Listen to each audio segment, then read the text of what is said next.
এটি আমার জন্য খুব সৌভাগ্যের বিষয় যে পূর্ণভূমি সিলেটে জেলা প্রশাসকের দায়িত্ব পালন সরকার আমাকে যে কোনো কারণেই হোক আমাকে দায়িত্ব দিয়েছেন, হয়তো উপযুক্ত মনে করছেন বলেই এখানে দায়িত্ব দিয়েছেন। আমি প্রথমত চেষ্টা করব আমার সর্বোচ্চ দিয়ে যে এই জেলার জন্য এবং মানুষের জন্য কাজ করতে, এবং আমি এই দায়িত্ব পালন করার জন্য সকল শ্রেণী পেশার মানুষের সহযোগিতা চাই।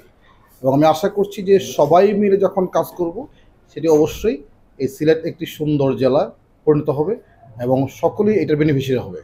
এবং আমি সকলকে অনুরোধ করব যেন সবাই নিয়ম মানে এবং আইন মেনে চলার চেষ্টা করে। আমি সেই কাজটাই করার চেষ্টা করব।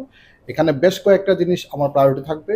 প্রথমত আইন শৃঙ্খলা, পরিবেশ, পর্যটন, শিক্ষা, স্বাস্থ্য, এই বিষয়গুলো আমার মানে সকল কাজই প্রায়োরিটি থাকবে, কিন্তু এই কয়েকটা কাজের জন্য আমার স্পেশাল অ্যাটেনশন থাকবে। বিশেষ করে আপনারা জানেন যে সিলেট হচ্ছে একটি আমাদের প্রকৃতি কন্যা, সুতরাং প্রকৃতি কন্যা যেন প্রকৃতির মতোই থাকে সেটা আমরা সবাই মিলে চেষ্টা করব এখানে।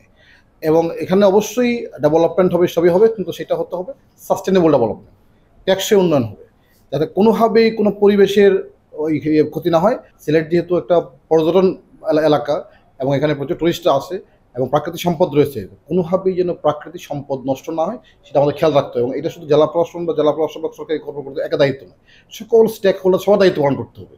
কারণ সবাই দায়িত্বশীল না হলে কিন্তু করাটা খুব মুশকিল। এই জন্য আমি সকলকে দায়িত্বশীল আচরণ বা ভূমিকা রাখার কথা অনুরোধ করব।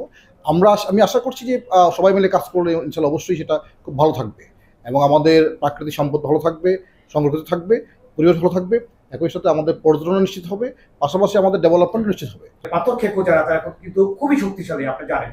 তাদের বিরুদ্ধে আপনি আগে যেভাবে দীপ্ত পদচারণা আপনারা দেখেছি বা কঠিন অবস্থান দেখেছি, তাদের বিরুদ্ধে সে ধরনের কঠিন অবস্থানে আপনারা থাকবেন কিনা? এখানে যদি আপনারা আমাদের সাথে থাকেন, জনগণ সাথে থাকে, তাহলে আমাকে যেমন দেখেছেন আমি এখনো তেমন আছি, তেমনই থাকবো।